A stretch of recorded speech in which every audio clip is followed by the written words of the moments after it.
They say the best revenge is living well, but sometimes the best revenge is letting your ex-husband's worst enemy raise his only son. When Grant Caldwell threw his pregnant wife out on the street to marry a 22-year-old heiress, he thought he had won the game of life. He had the money, the fame, and the freedom. But he forgot one thing: Daniel Sterling. The man Grant destroyed to get to the top was watching, waiting, and ready to strike. And when Daniel found Grant's discarded wife shivering in the rain, he didn't just see a charity case, he saw the ultimate weapon. This is the story of how a billionaire's ego cost him his legacy, and how the child he rejected became the heir to an émoi he could never touch. Grab your popcorn. This gets messy. The rain in Seattle doesn't wash things clean. It just makes the grime stick harder. That's how Clara Bennett felt sitting across from Grant in the corner booth of Le Cavalier, the restaurant where he had proposed to her 4 years ago. The velvet booth felt suffocating, and the smell of truffle oil, usually a delight, was making her nauseous. She hadn't told him about the baby yet. She wanted tonight to be perfect. "I'm leaving Clara," Grant said. He didn't stutter. He didn't look down at his untouched risotto. He looked right at her, his blue eyes cold hard and devoid of the warmth she used to get lost in. Grant Caldwell, the rising star of the fintech world, treated his marriage like a failing stock. He was dumping it before the crash. Clara blinked her hand instinctively, hovering over her stomach beneath the table. "Leaving we just bought the house in Bellevue." "Grant, what are you talking about?" Grant sighed, checking his Rolex, a gift she had saved for 2 years to buy him for his 30th birthday. "The house is in my name, Clara, and the prenup, well, you know how ironclad it is.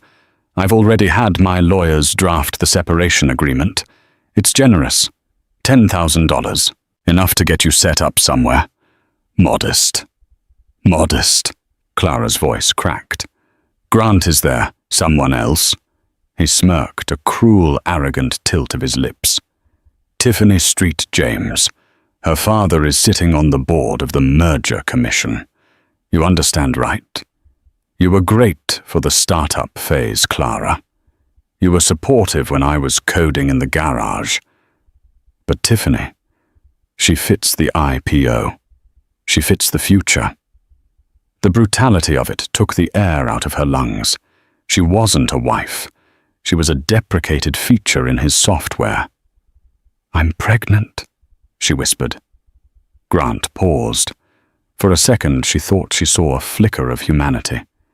He took a sip of his wine, swirled it, and set the glass down. "That's unfortunate timing," he said smoothly. "But it doesn't change anything. If you decide to keep it, that's your choice. But don't expect me to play daddy. My lawyers will handle child support to the legal minimum, but I want no custody. Tiffany and I are starting fresh. I don't need baggage." Baggage. That was the last word he said to her as a husband. He stood up, dropped a few $100 bills on the table to cover the meal he hadn't eaten, and walked out of the restaurant, stepping into a waiting black SUV. Clara sat there for an hour, frozen, until the waiter gently asked if she wanted the check. She walked out into the rain, the cold water soaking through her coat, mixing with the tears she couldn't stop. She hailed a cab, not to the Bellevue house. She knew the codes would already be changed, but to a cheap motel on the outskirts of the city. That night, lying on a mattress that smelled of stale cigarettes, Clara looked at the ceiling fan wobbling overhead. She had $17 in her checking account because Grant had drained their joint savings for an investment 2 days prior. She was 28, pregnant, homeless, and alone. But as she curled around her stomach, a fire ignited in her chest. It wasn't hope. It was rage, pure cold rage. "He thinks you're baggage," she whispered to the life growing inside her. "We're going to show him. We're going to burn his whole world down." 6 months later, the fire had dimmed to a flicker of survival. Pregnancy was hard on a good day, when you were working double shifts as a hotel maid at the Grand Hyatt while living in a studio apartment the size of a closet. It was torture. Clara's ankles were permanently swollen. Her back screamed in agony every time she bent down to scrub a toilet. She followed Grant's life through the discarded magazines guests left behind. Grant Caldwell's tech giant Nexus goes public. Grant Caldwell and Tiffany St. James, the wedding of the century in Como. The photos showed Grant looking tanned and triumphant, his arm around Tiffany, who looked like a porcelain doll, vacant, beautiful, and draped in diamonds. One rainy Tuesday, Clara was assigned to the penthouse suite. It was reserved for a VIP guest who was notoriously difficult. She was 7 months pregnant now, her belly prominent beneath her grey uniform. She was scrubbing the marble countertop of the wet bar when the door opened. She didn't hear him come in. She only realized someone was there when a deep, gravelly voice spoke from behind her. "Leave the scotch. I'll pour it myself." Clara jumped, dropping the rag. She turned around clumsily, her hand bracing her lower back. Standing in the entryway was a man who looked like he was carved out of granite. He was older than Grant, maybe early 40s, with salt and pepper hair and eyes that were dark, intense, and terrifyingly intelligent. He wore a suit that cost more than Clara would make in 5 years. She recognized him instantly. Everyone in Seattle knew him. Daniel Sterling. He was the old money predator of the corporate world, ruthless, private, and Grant Caldwell's sworn enemy. 5 years ago, Grant had worked for Daniel. Grant had stolen proprietary code, launched Nexus, and nearly bankrupted Daniel's firm in the process. Daniel had rebuilt, but the feud was legendary. I apologize, Mr. Sterling," Clara stammered, bending awkwardly to pick up the rag. Daniel watched her, his eyes narrowing. He didn't look at her uniform. He looked at her face. Then his gaze dropped to her stomach, then back to her eyes. He took a step forward, the air in the room suddenly heavy with tension. "You look familiar," Daniel said, his voice low. "I'm just the maid, sir," Clara said, trying to retreat to the door. "No," Daniel said, blocking her path. He wasn't being aggressive, just authoritative. He studied her like she was a complex contract. He was finding a loophole in. "I never forget a face. You're Clara, Grant Caldwell's wife." "Ex-wife." She corrected her chin, lifting slightly despite her fear. Daniel's eyes drifted to her belly again. "And that none of his business," Clara snapped, the protective instinct overriding her customer service training. "And none of yours." Daniel stared at her for a long, agonizing minute. Then unexpectedly he laughed. It was a dry, humorless sound. He walked over to the bar, poured 2 glasses of water, not scotch, and held one out, torsunt, to her. "Sit down, Clara," he commanded. "I have to finish the room." "I bought the hotel this morning," Daniel said casually. "Sit down." Clara sat on the edge of the velvet sofa. Daniel sat opposite her, leaning forward, his elbows on his knees. "Grant is currently honeymooning in the Maldives," Daniel said, "while you are scrubbing toilets carrying his child. Is that an accurate summary?" "I'm managing," Clara said, tight-lipped. "You're drowning," Daniel corrected. "I know Grant. I know he left you with nothing because he enjoys total victories. He didn't just want to leave you. He wanted to erase you. He thinks you're weak. I am not weak." "No," Daniel agreed, looking at her swollen hands. "You're not. You're resilient. But resilience doesn't pay for diapers or college tuition. Grant just announced his quarterly earnings. Nexus is worth billions, and his son, he doesn't want the baby. He doesn't want the burden, Daniel said sharply.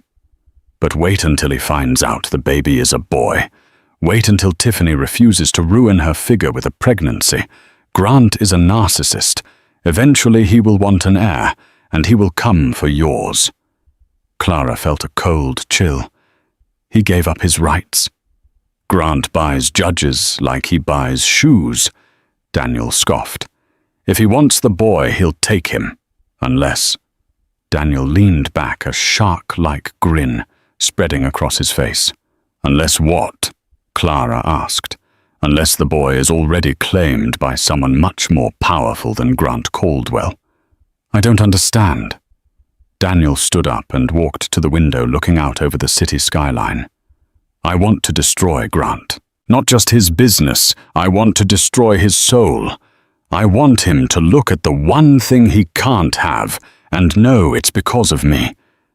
He turned back to Clara. Marry me, Clara. Clara dropped her water glass. It didn't break, just spilled over the carpet. Excuse me. Not for love. I don't do love. And not for sex, you're safe from that. A business arrangement. I need a wife to secure a trust fund release from my grandfather's estate that requires me to be settled.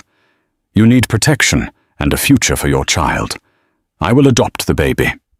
He will carry the name Sterling.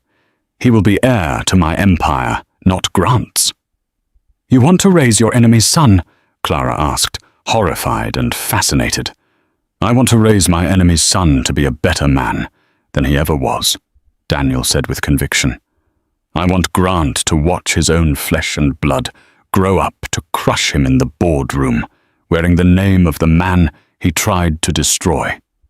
Think about it, Clara.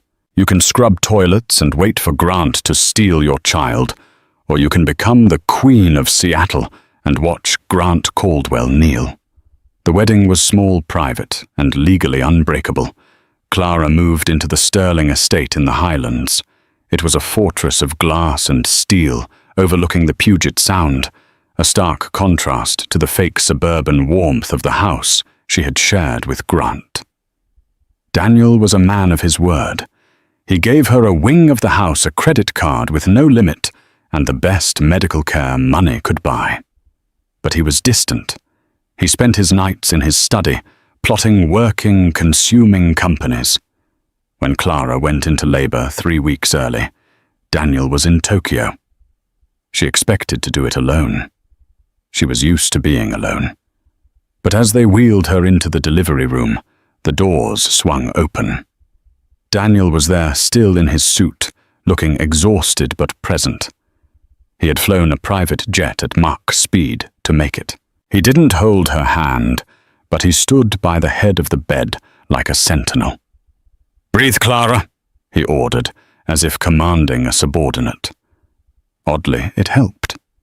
When the baby was born, a screaming red-faced boy with Grant's nose but Clara's eyes, the room went silent. The nurse cleaned him up and handed him to Clara. "Lucas," Clara whispered. "His name is Lucas." She looked up at Daniel. He was staring at the baby with an expression she couldn't read. It wasn't hatred. It was curiosity. Lucas Sterling. Daniel tested the name. He reached out a finger, and the baby's tiny hand gripped it. For the first time, the mask of the ruthless billionaire slipped. Daniel looked at the baby not as a weapon, but as a life that Grant had thrown away. "He's small," Daniel muttered. "He's perfect," Clara said defensively. "We need to beef up security," Daniel said, the mask sliding back into place. "Grant is back in town. The press is going to find out about the marriage soon. When they do, the war starts." The reveal happened 2 months later at the horrific Tech Innovators Gala. It was the first time Clara had appeared in public since the wedding. She wore a gown of midnight blue silk diamonds, dripping from her ears Daniel's family heirlooms. She had lost the baby weight, but her softness was gone, replaced by a steely elegance Daniel had hired tutors to instill in her. She walked into the ballroom with her hand on Daniel's arm. The room went silent. Across the room, Grant Caldwell was holding court, laughing at some sycophant's joke, with Tiffany looking bored beside him scrolling on her phone. Grant looked up. His glass stopped halfway to his mouth. He saw Daniel Sterling, his nemesis, and on his arm, looking like royalty, was the woman he had discarded in a diner. Grant pushed through the crowd, his face pale. He walked right up to them, ignoring social protocol. "Clara!" Grant choked out. What is this?" Daniel stepped forward, shielding Clara effortlessly. "Hello, Grant. I believe you know my wife, Mrs. Sterling." "Wife?" Grant's voice squeaked. "That's impossible. She's—" He looked at her stomach, flat now. "Where is the baby?" "At home with the nanny," Clara said, her voice steady, though her heart hammered. "His name is Lucas." "Lucas?" Grant looked confused. "Lucas Sterling," Daniel interjected, his voice booming enough for the nearby reporters to hear. "My son." Grant's face turned a violent shade of red. "That's my kid. You can't just— You abandoned them," Daniel said, his voice dropping to a lethal whisper. "You signed the papers. You wanted no custody. I have the adoption decree. He is a Sterling now. And unlike you, Grant, I don't throw away valuable assets." Tiffany tugged on Grant's arm. "Grant, people are staring. Let's go." Grant shook her off. He looked at Clara, seeing the diamonds, the confidence, the power radiating off her. He realized in that moment that the feature he had deprecated was actually the core operating system he needed, and worse, his enemy had upgraded it. "This isn't over," Grant hissed. "That's my blood." "Then you should have been a father instead of a coward," Clara said. She didn't shout. She didn't cry. She just delivered the truth like a blade. Daniel placed a hand on the small of her back. "Come, darling. The air in here is getting stale." As they walked away, cameras flashing. Clara felt a rush of adrenaline, but she also felt a squeeze of fear.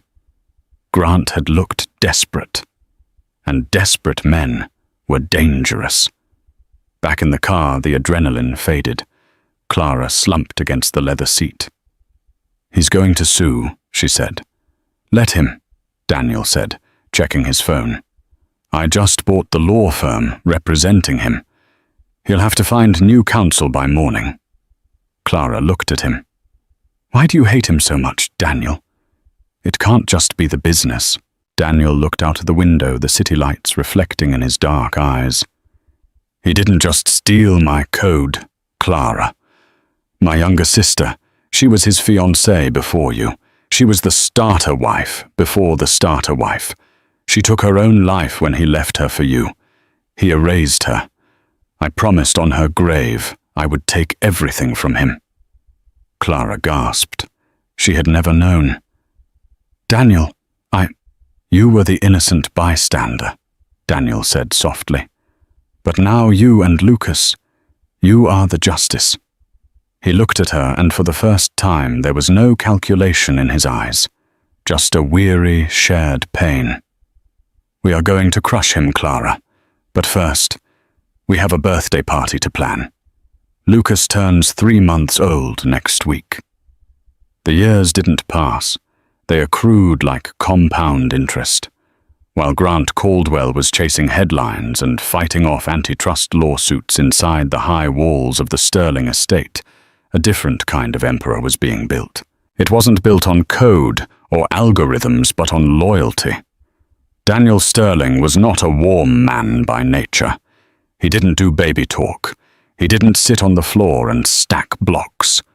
But he treated Lucas with a gravity that the boy absorbed even before he could speak. When Lucas was 3, Daniel bought him a pony. When Lucas fell off, Daniel didn't rush to pick him up. He stood by the fence hands in his pockets and waited. "The ground is hard, Lucas," Daniel had said, his voice carrying over the wind. "Crying won't make it softer. Getting back in the saddle makes you stronger." Clara had wanted to rush out her motherly instincts, screaming, but she watched from the veranda. She saw her son, tiny and trembling, wipe his eyes, glare at the pony, and climb back up. Daniel nodded once, a microscopic gesture of approval that meant the world to the boy. That was their dynamic. Daniel was the anvil, and Lucas was the iron being forged. By the time Lucas was 7, the legal battles with Grant had become a dull background noise, like heavy traffic. Grant had sued for visitation 4 times. Each time, Daniel's lawyers, led by a pit bull of a woman named Beatrice Vove, had buried Grant in paperwork. They exposed Grant's erratic schedule, his tabloid scandals, and the revolving door of assistants that Tiffany St. James turned a blind eye to. Grant didn't really want Lucas. He wanted the win. He hated that his son, his genetic copy, was being paraded in society pages as the sterling heir. One rainy afternoon, Clara was in the conservatory repotting orchids. She was 35 now, and the years had been kind to her. The constant anxiety of poverty was gone, replaced by the poise of a woman who managed a major charitable foundation. Daniel walked in. He looked tired. The grey at his temples had spread, turning him into a distinguished silver fox. He poured himself a drink and sat on a wicker chair. "Grant's lawyers filed a motion today," Daniel said, loosening his tie. "They want a DNA test again." "We did that when he was born," Clara said, not looking up from her flowers. "It's a stalling tactic." "It's harassment," Daniel corrected. "But there's something else. Tiffany is pregnant." Clara's hands froze over the soil. "I thought she went to a clinic in Switzerland. In vitro. It's a girl." Clara dusted off her hands and sat opposite him. "Does this change things for us?" "It changes things for Grant," Daniel said grimly. "If he has a legitimate heir with Tiffany, he might lose interest in Lucas. Or, knowing Grant, he'll view the girl as a prop and double down on getting his son back because he's a misogynist who thinks only a male can run Nexus." "Lucas calls you Dad," Clara said softly. "He doesn't know Grant exists." "He knows of him," Daniel said. "I don't lie to the boy. He knows Grant Caldwell is a competitor. He just doesn't know he's his biological father. We have to tell him eventually." "Not yet," Daniel said, his eyes darkening. "Grant is unstable. Nexus stock dropped 15% last quarter. He's desperate. I won't let him poison Lucas until Lucas is immune to the venom." The shift in their marriage had been so gradual, Clara hadn't noticed when the contract ended and the partnership began. They didn't sleep in the same bed. Daniel was old-fashioned and respected boundaries, but they spent their evenings together. They shared books, debated politics, and unified their front against the world. That night, as the storm battered the glass, Daniel stood up to leave. He paused by her chair. His hand hovered over her shoulder, then rested there, warm and heavy. "You're a good mother, Clara. The best I've seen." "You're a good father, Daniel. Better than you think." He squeezed her shoulder, a rare intimacy. "I do it for her. My sister." "I know," Clara whispered. "But I think you do it for us, too." Daniel didn't answer, but he didn't pull away for a long time. The crisis point came when Lucas turned 10. Lucas was a prodigy. It was undeniable. He had Grant's terrifying aptitude for patterns and numbers, but he had Daniel's patience and strategic mind. He was already coding simple apps and beating his tutors in chess. Grant, sensing the boy's potential from afar, decided to bypass the lawyers. It was a Wednesday. Lucas was at his private school, St. Jude's, waiting for the driver. The usual bodyguard, a massive man named Tiny, was distracted by a commotion down the street, a staged fender bender. A sleek silver Aston Martin pulled up to the curb. The window rolled down. Grant Caldwell sat there. He looked older, puffier. The stress of the failing IPOs and a loveless marriage was etching deep lines into his face. "Hey, kid," Grant called out. Lucas looked up from his tablet. He didn't smile. He didn't approach the car. He analyzed the situation. Stranger. Expensive car. No security clearance. "I'm not allowed to speak to strangers," Lucas said flatly. "I'm not a stranger," Grant said, flashing his famous, charming, although it looked strained. "I'm Grant Caldwell. You know who I am?" Lucas nodded. "You're the CEO of Nexus. My father is shorting your stock." Grant's smile twitched. "Your father Daniel isn't your father Lucas. Look at me. Look at my face. Look at yours." Lucas paused. He had seen photos of Grant in business journals. He had noticed the resemblance, the blue eyes, the jawline. But in Lucas's world, biology was secondary to loyalty. "I know who you are," Lucas said, his voice chillingly calm for a 10-year-old. "You're the man who left my mother at a diner." Grant reeled back as if slapped. "Who told you that Daniel, he's brainwashing you?" "No one told me," Lucas lied smoothly. He had overheard the servants talking years ago. He was a sponge for information. "I did my research. You abandoned a non-performing asset. That's bad business." "I'm your dad," Grant shouted, losing his cool. "I can give you things Daniel can't. I can give you the future of tech. Daniel is old money. He's a dinosaur. Come with me, Lucas. Just for ice cream. Let's talk." Grant opened the car door. Suddenly, a shadow fell over the Aston Martin. Tiny, the bodyguard, was there. He didn't look happy. "Mr. Caldwell," Tiny rumbled, "you are violating a restraining order." "I'm talking to my son." "You're talking to Mr. Sterling's son," Tiny corrected. He placed a hand on the car door and slammed it shut with effortless violence. "Drive away, or I call the police." Grant glared at Lucas through the glass. "Ask him. Ask Daniel about your aunt. Ask him why he really married your mother." The car screeched away. Lucas stood on the curb, clutching his tablet. When Tiny asked if he was okay, Lucas nodded. "I'm fine," Lucas said. But Tiny, "Yes, young master, short the Nexus stock. He looks desperate." 6 years later. Lucas was 16.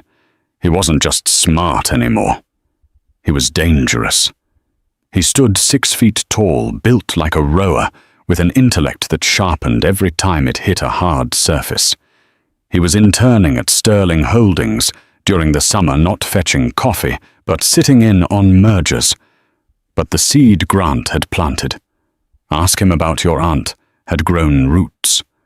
Lucas knew the story of the rivalry. He knew Grant stole code.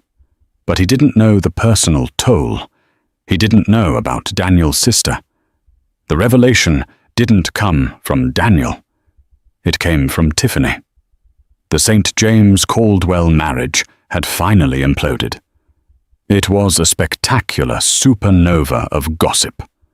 Grant had been caught laundering money to cover up losses at Nexus, and Tiffany, realizing the ship was sinking, had grabbed the lifeboats. She showed up at the Sterling estate gates one evening. She wasn't the porcelain doll anymore. She looked hard, bitter, and vindictive. Clara met her in the drawing room. Daniel was in London on business. Lucas was supposed to be in his room, but he was listening from the top of the stairs. "I have the ledgers," Tiffany said, lighting a cigarette, despite Clara's frown. "Grant has been cooking the books for 5 years. Nexus is a shell. If you release this, he goes to prison." "Why bring this to us?" Clara asked, pouring tea. "Why not the FBI?" "Because I want him to suffer before he goes to jail," Tiffany spat. "And I know Daniel is the only one who hates him as much as I do. Plus, I need money. The prenup is void if he's a criminal, but his assets will be frozen. I need a loan." "We don't do blackmail, Tiffany," Clara said coldly. "It's not blackmail. It's a trade. I give you the weapon to kill him. You give me enough to disappear to Paris." Tiffany paused, exhaling smoke. "It's what Daniel would want. Justice for his sister, right?"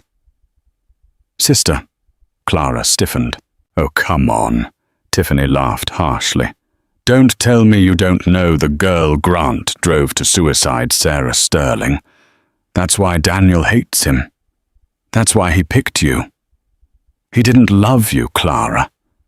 He just needed Grant's leftovers to rub it in his face. You were just part of the revenge plot." Upstairs, Lucas felt the blood drain from his face. "He didn't love you. You were just part of the revenge plot." It confirmed his worst fear, that he and his mother were just pawns in a billionaire's chess game. Lucas walked down the stairs. The sound of his footsteps made both women jump. "Lucas," Clara gasped, "go back to your room." Lucas ignored her. He looked at Tiffany. "Leave the ledgers. Get out." Tiffany looked at the tall, handsome boy, the image of a young Grant, but with cold, dead eyes. She shivered, dropped the USB drive on the table, and left. Clara turned to her son.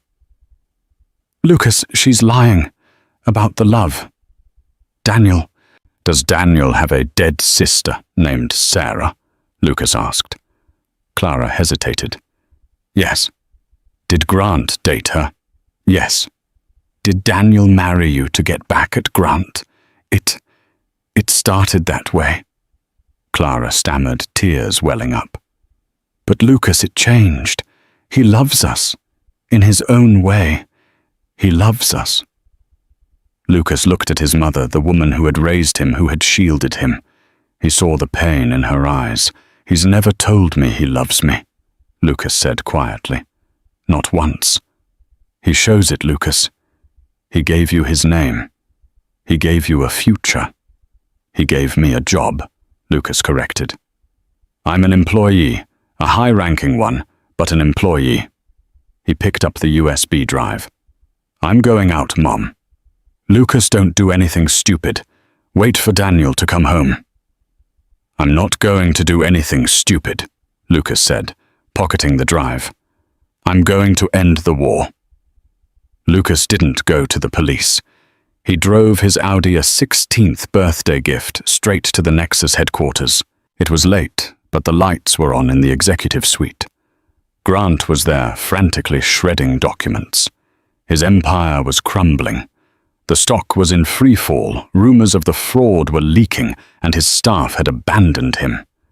When Lucas walked into the office, Grant looked up, wild-eyed. He looked like a cornered rat. "You," Grant breathed. "You came." "I came to make a deal," Lucas said, tossing the USB drive onto the mahogany desk. Grant looked at the drive, then at Lucas. A slow, manic smile spread across his face. "You stole it back from Daniel." Grant laughed a jagged sound. "I knew it. Blood calls to blood. You realized he was using you, didn't you? You realized you're a Caldwell." "I realized a lot of things tonight," Lucas said, standing calmly with his hands in his pockets. "We can rebuild," Grant said, pacing the room, his energy frantic. With that drive destroyed, they have no proof. We can pivot. I have a new algorithm. We can crush Daniel. You and me, son. Kings of Seattle. I should have never left your mother, I see that now. She made good genes, but we can fix it. Grant reached out to hug Lucas. Lucas took a step back. I didn't bring the drive to give it to you, Lucas said, and I didn't bring it to destroy it. Grant froze. What? I brought it to show you that I have it, Lucas said, and to tell you that I already uploaded the contents to the SEC, the FBI, and the New York Times. Grant's face went white. You little traitor, I'm your father. Biologically, yes, Lucas said, but you're a bad investment. High risk, zero return.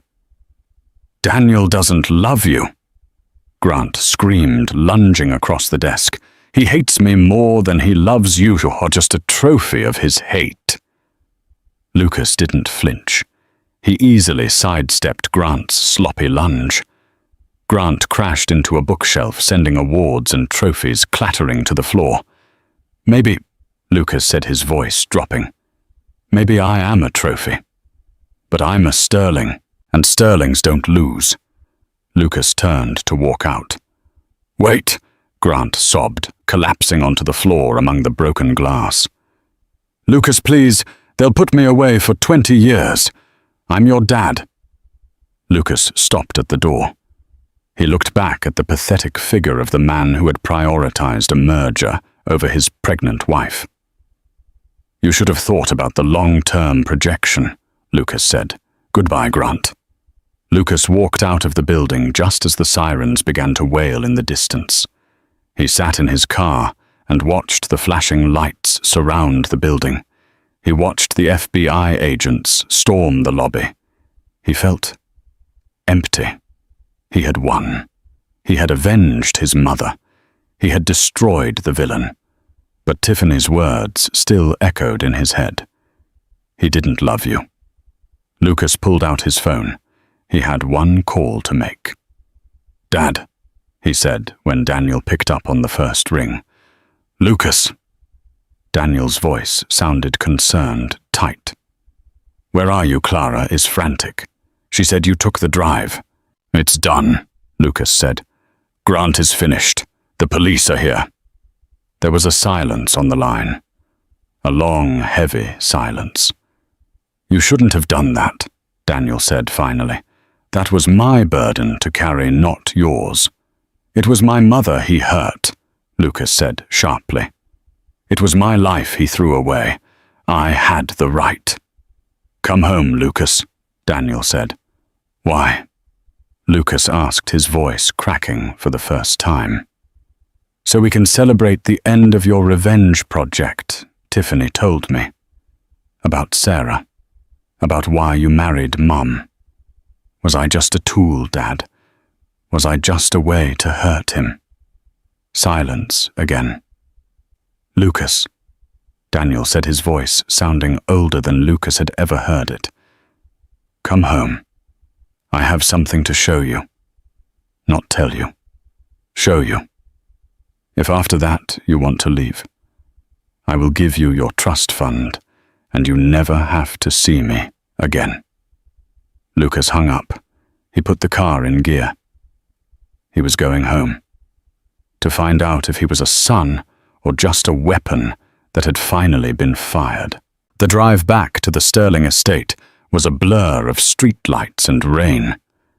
Lucas's mind was a storm. He kept replaying Tiffany's laugh. He didn't love you. You were a weapon. When he pulled into the driveway, the house was ablaze with lights. Clara was standing on the front steps, wrapped in a shawl despite the cold. She ran to the car before Lucas even turned off the engine. Lucas! She pulled him into a hug through the open window. She was shaking. The news. They're saying Grant was arrested. They're saying a whistleblower turned him in. I did it, Mom, Lucas said, his voice hollow. He stepped out of the car. Where is he? In the West Wing study. Clara said, wiping her eyes. "He's been waiting for you." Lucas walked past her. He felt like a stranger in his own home. He walked through the marble foyer down the long gallery hall lined with portraits of dead sterlings until he reached the heavy oak doors of the west wing. This was Daniel's sanctuary. Lucas had rarely been allowed inside without an invitation. He didn't knock. He pushed the doors open. Daniel was standing by the fireplace, staring into the dying embers. He held a glass of whiskey, but he wasn't drinking it. The room was dark, lit only by the fire and a single desk lamp. "You destroyed him," Daniel said without turning around. It wasn't an accusation. It was a statement of fact. "I finished what you started," Lucas replied, his voice echoing in the large room. "Isn't that what you bred me for? To be the bullet in your gun?" Daniel turned slowly. He looked older than he had on the phone. The lines around his eyes were deep canyons of fatigue. He placed the glass on the mantelpiece. "Is that what you think you are?" Daniel asked softly.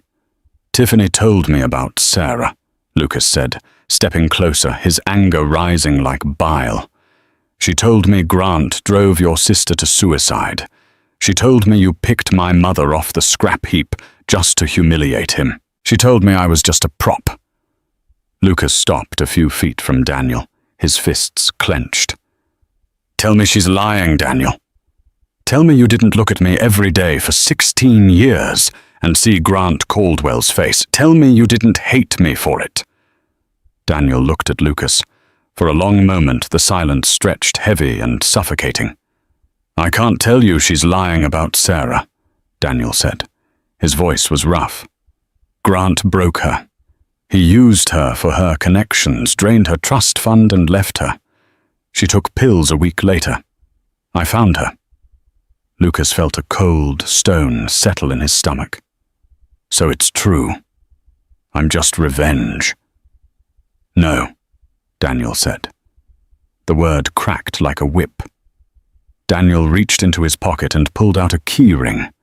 He walked past Lucas to a wall of bookshelves. He pulled a specific book, a first edition of The Count of Monte Cristo, and a hidden panel clicked open. Behind it was a steel safe. Daniel unlocked it. He didn't pull out money or gold or trade secrets. He pulled out a battered leather-bound box. He carried it to the desk and opened it.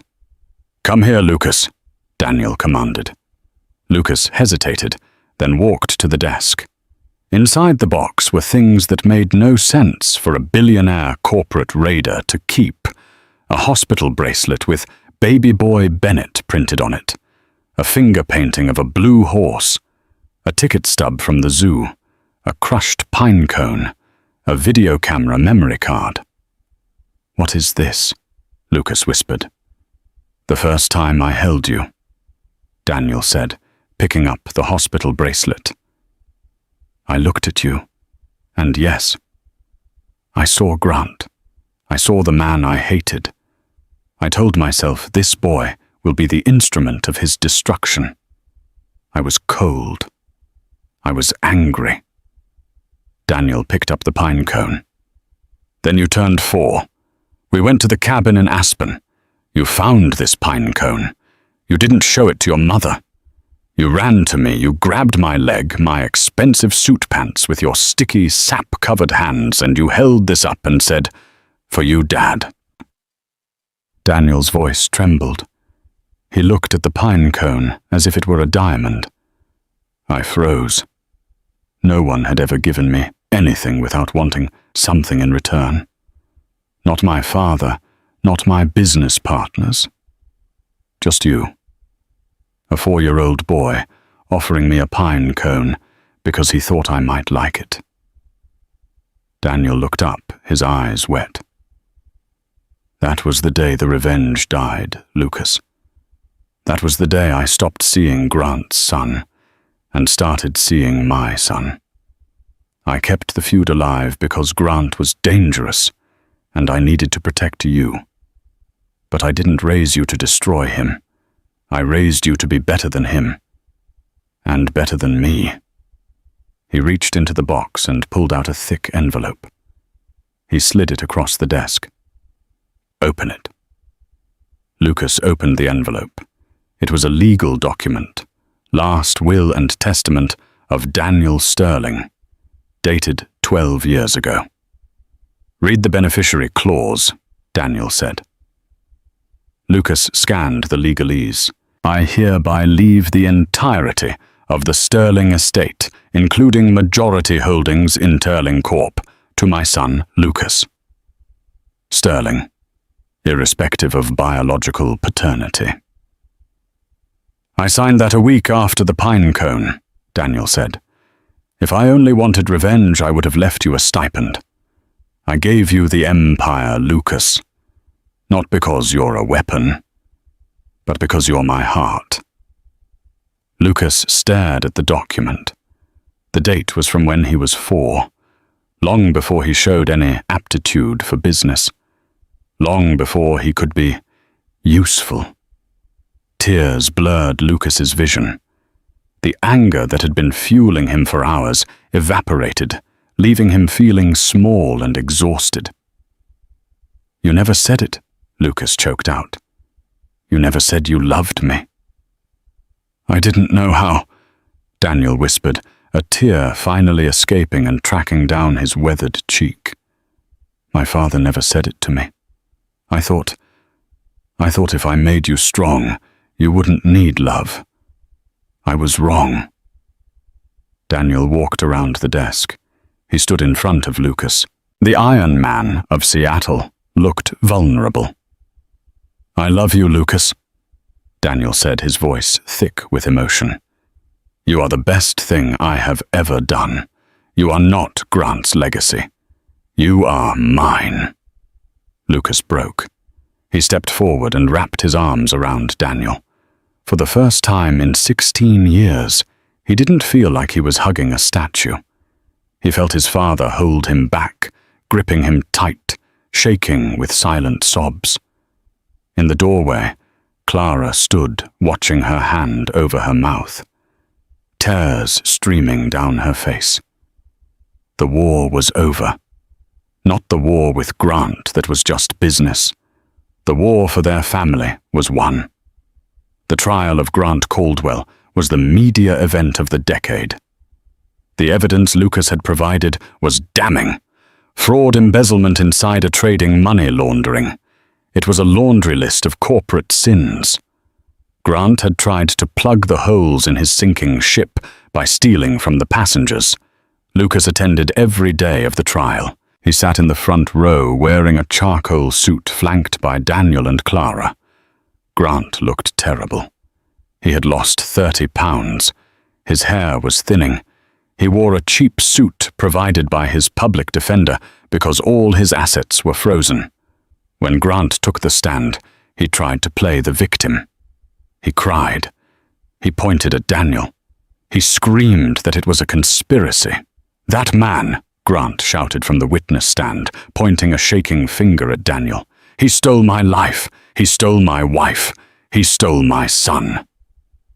The prosecutor, a sharp woman who didn't buy the theatrics, simply asked, "Mr. Caldwell, did you or did you not sign away your parental rights 16 years ago in exchange for 0 child support obligations?" Grant faltered. I was under duress." "You were at a steakhouse," the prosecutor deadpanned, "and you left your pregnant wife with no money to pay the bill. No further questions." The jury took 3 hours to deliberate, guilty on all counts. The judge was merciless.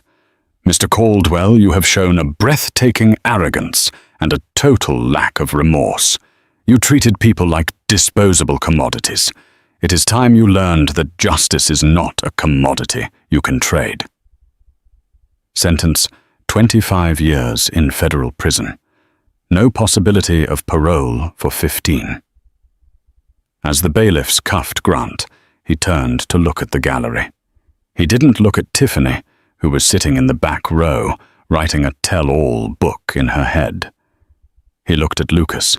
"Lucas," Grant called out, desperate. "I'm your father. Doesn't that mean anything?" Lucas stood up. The courtroom went silent. He walked to the railing. "You're a biological donor, Grant," Lucas said, his voice carrying clearly across the room. "Daniel Sterling is my father, and he taught me that a man is defined by his actions, not his DNA. You're bankrupt in every way that matters." Grant slumped as the marshals dragged him away. Outside the courthouse, the paparazzi swarmed. Microphones were shoved in Daniel's face. "Mr. Sterling, Mr. Sterling, do you have a comment on your rival's sentencing? Is this the final victory?" Daniel looked at the camera. He put one arm around Clara and the other around Lucas. "I don't have a rival," Daniel said calmly. "I have a family. The rest is just noise." They got into the limousine and drove away, leaving the chaos behind. 10 years later. The Seattle skyline had changed. The Nexus Tower was gone, rebranded, and absorbed into Sterling Bennett Global. The office at the top of the Sterling Tower was bustling. Lucas Sterling, 26, and the newly appointed CEO, was reviewing the quarterly projections. He was formidable, brilliant fair, and terrifyingly efficient. But unlike the man who had sired him, his staff adored him. He knew the name of every janitor and intern. The door opened and a young girl ran in. She was 5 years old, with curly hair and bright eyes. "Daddy!" Lucas's face transformed. The serious CEO vanished, replaced by a beaming father. He spun his chair around and caught her. "Maya, what are you doing here? You're supposed to be at Grandma Clara's." "Grandpa Daniel brought me," she giggled. "We went for ice cream. He let me have 2 scoops. Daniel walked in behind her. He was 70 now, moving a bit slower, using a cane, but his eyes were sharp. He wore a soft sweater instead of a suit. Retirement suited him. "She negotiated," Daniel said with a smirk. "She has your skills, Lucas. I didn't stand a chance." "You're getting soft, old man." Lucas laughed, bouncing his daughter on his knee. "I earned the right to be soft," Daniel said, sitting on the sofa. "I spent 40 years being hard, so you could be whole." Lucas looked at his father. The gratitude never really faded. "How is she?" Lucas asked. "Clara. She's in the garden. She's happy, Lucas. Truly happy. We're going to Italy next month. No business. Just us." Lucas smiled. "Good," his secretary buzzed in. "Mr. Sterling, there's a man in the lobby. He says he knows you. He doesn't have an appointment. He says he just got out." Lucas went still. Daniel stiffened on the sofa. "What's his name?" Lucas asked, though he knew. "He says his name is Grant. He says he's looking for a job. Any job. Janitorial mailroom. He's begging, sir." Lucas looked at Maya, safe and loved in his arms. He looked at Daniel, the man who had saved them. He thought about the man in the lobby. A man who had once been a titan, now reduced to a beggar, released early on good behavior into a world that had forgotten him. "Tell him we're not hiring," Lucas said quietly. "Sir, tell him." Lucas paused. "Tell him the position has been filled. But give him the number for the shelter on 4th Street. My mother's foundation funds it. They'll give him a hot meal." "Yes, sir." Lucas hung up.